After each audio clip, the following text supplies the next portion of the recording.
ನಮಸ್ಕಾರ ಸ್ನೇಹಿತರೆ. ಹೊರಗೆ ಸೂರ್ಯನ ಪ್ರತಾಪ ದಿನದಿಂದ ದಿನಕ್ಕೆ ಏರುತ್ತಲೇ ಇದೆ. ಈ ಸುಡುವ ಬಿಸಿಲಿನಲ್ಲಿ ಮನೆಯೊಳಗೆ ಇರುವುದೇ ಒಂದು ಸವಾಲು. ಇನ್ನು ಒಲೆ ಮುಂದೆ ನಿಂತು ಅಡುಗೆ ಮಾಡುವುದು ಅಗ್ನಿ ಪರೀಕ್ಷೆಯೇ ಸರಿ. ಅಡುಗೆ ಮನೆ ಉಷ್ಣಾಂಶವನ್ನು ಕಡಿಮೆ ಮಾಡಿ ಕಿಚನ್ ಅನ್ನು ಕೂಲಾಗಿಟ್ಟುಕೊಳ್ಳಲು ಸಾಧ್ಯವೇ? ಖಂಡಿತ ಸಾಧ್ಯ. ಇವತ್ತಿನ ವಿಡಿಯೋದಲ್ಲಿ ನಾವು ಒಲೆ ಹಚ್ಚದೆ ಅಡಿಗೆ ಮಾಡುವ ಸ್ಮಾರ್ಟ್ ವಿಧಾನಗಳ ಬಗ್ಗೆ ತಿಳಿಯೋಣ. ಈ ವಿಡಿಯೋನ ಸ್ಕಿಪ್ ಮಾಡದೆ ಕೊನೆವರೆಗೂ ನೋಡಿ. ನೀವು ನಮ್ಮ ಚಾನಲ್ನ ಇನ್ನೂ ಸಬ್ಸ್ಕ್ರೈಬ್ ಆಗಿಲ್ಲ ಅಂದರೆ ಈಗಲೇ ಸಬ್ಸ್ಕ್ರೈಬ್ ಆಗಿ.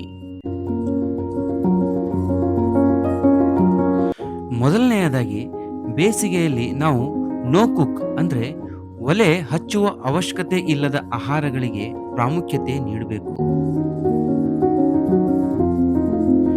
ಉದಾಹರಣೆಗೆ ಸಲಾಡ್ಗಳು, ಮಜ್ಜಿಗೆ ಮತ್ತು ಮೊಸರು. ಹೌದು ಸ್ನೇಹಿತರೆ, ಮೊಳಕೆ ಬಂದ ಹೆಸರುಕಾಳು ಅಥವಾ ಕಡಲೆಕಾಳಿಗೆ ಸೌತೆಕಾಯಿ, ಕ್ಯಾರೆಟ್ ಮತ್ತು ಸ್ವಲ್ಪ ಲಿಂಬೆ ರಸ ಸೇರಿಸಿ ಮಾಡುವ ಸಲಾಡ್ ಅತ್ಯುತ್ತಮ ಪ್ರೋಟೀನ್ ಆಹಾರ. ಇದು ನಿಮ್ಮ ದೇಹವನ್ನು ತಂಪಾಗಿರಿಸುತ್ತದೆ. ಇನ್ನು ಮಜ್ಜಿಗೆ ಮತ್ತು ಮೊಸರಿನ ವಿಚಾರಕ್ಕೆ ಬಂದ್ರೆ, ಬಿಸಿಲಿಗೆ ಮಜ್ಜಿಗೆಯನ್ನು ಮೀರದ ಅಮೃತವಿಲ್ಲ. ಮಧ್ಯಾಹ್ನದ ಸಮಯದಲ್ಲಿ ಬಿಸಿ ಬಿಸಿ ಅನ್ನದ ಬದಲು ತಣ್ಣನೆಯ ಮೊಸರನ್ನ ಅಥವಾ ಮಜ್ಜಿಗೆಯನ್ನು ಸೇವಿಸಿ. ಇದು ಜೀರ್ಣಕ್ರಿಯೆಗೆ ಹಗುರ ಮತ್ತು ದೇಹಕ್ಕೆ ತಂಪು.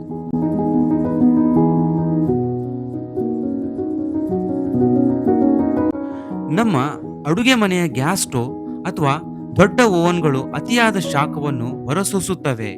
ಇದಕ್ಕೆ ಪರ್ಯಾಯವಾಗಿ ಸಣ್ಣ ಉಪಕರಣಗಳನ್ನು ಬಳಸಿ. ಉದಾಹರಣೆಗೆ ಮೈಕ್ರೋವೇವ್ ಬಳಕೆ, ಏರ್ ಫ್ರೈಯರ್, ಇಂಡಕ್ಷನ್ ಸ್ಟೋವ್. ಹೌದು ಸ್ನೇಹಿತರೆ, ಮೈಕ್ರೋವೇವ್ ಕೇವಲ ಪದಾರ್ಥಗಳನ್ನು ಬಿಸಿ ಮಾಡುವುದಿಲ್ಲ. ಇದು ಸುತ್ತಮುತ್ತಲಿನ ಗಾಳಿಯನ್ನು ಬಿಸಿ ಮಾಡದೆ ಅಡುಗೆಯನ್ನು ಬೇಗ ಮುಗಿಸುತ್ತದೆ. ಇನ್ನು ಎಣ್ಣೆಯಲ್ಲಿ ಕರಿಯುವ ಬದಲು ಏರ್ ಫ್ರೈಯರ್ ಬಳಸಿದರೆ ಕಿಚನ್ ಬಿಸಿಯಾಗುವುದು ತಪ್ಪುತ್ತದೆ ಮತ್ತು ಆರೋಗ್ಯಕ್ಕೂ ಒಳ್ಳೆಯದು. ಇನ್ನು ಇಂಡಕ್ಷನ್ ವಿಚಾರಕ್ಕೆ ಬರೋದಾದ್ರೆ, ಇತ್ತೀಚೆಗೆ ಇಂಡಕ್ಷನ್ ಸ್ಟೋವ್ ತುಂಬಾ ಬಳಕೆಯಲ್ಲಿದೆ. ಬೆಂಕಿ ಇಲ್ಲದ ಕಾರಣ ಇಂಡಕ್ಷನ್ ಸ್ಟೋವ್ ಮೇಲೆ ಅಡಿಗೆ ಮಾಡುವುದು ಗ್ಯಾಸ್ ಸ್ಟೋವ್ಗಿಂತ ಹೆಚ್ಚು ಆರಾಮದಾಯಕ.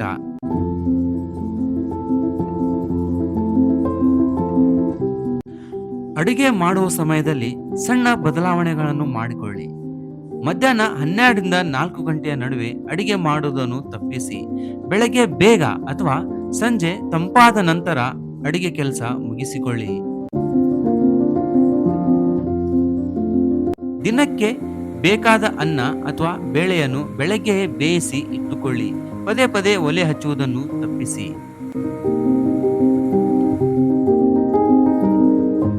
ಪಾತ್ರೆಗಳಿಗೆ ಸರಿಯಾದ ಮುಚ್ಚಳ ಮುಚ್ಚಿ ಬೇಯಿಸುವುದರಿಂದ ಸ್ಟೀಮ್ ಹೊರಗೆ ಬರುವುದಿಲ್ಲ.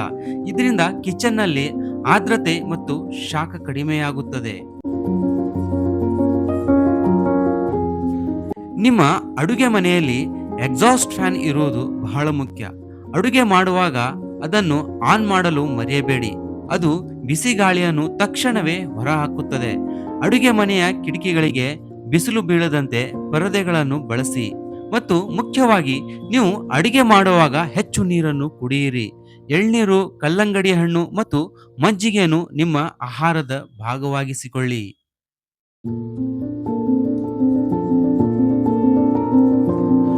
ನೋಡಿದ್ರಲ್ಲ ಸ್ನೇಹಿತರೆ, ಸ್ವಲ್ಪ ಸ್ಮಾರ್ಟ್ ಆಗಿ ಯೋಚಿಸಿದರೆ ಈ ಬೇಸಿಗೆಯಲ್ಲೂ ಸಹ ನಾವು ಅಡಿಗೆ ಮನೆಯಲ್ಲಿ ಸುಸ್ತಾಗದಂತೆ ಕೆಲಸ ಮಾಡಬಹುದು. ಈ ಟಿಪ್ಸ್ ನಿಮಗೆ ಇಷ್ಟವಾದರೆ ನಿಮ್ಮ ಕುಟುಂಬದವರೊಂದಿಗೆ ಹಂಚಿಕೊಳ್ಳಿ. ಈ ಬೇಸಿಗೆಯಲ್ಲಿ ನೀವು ಯಾವ ನೋ ಕುಕ್ ರೆಸಿಪಿ ಟ್ರೈ ಮಾಡ್ತಿದ್ದೀರಾ ಅಂತ ಕಮೆಂಟ್ ಮಾಡಿ ತಿಳಿಸಿ. ನಮಸ್ಕಾರ.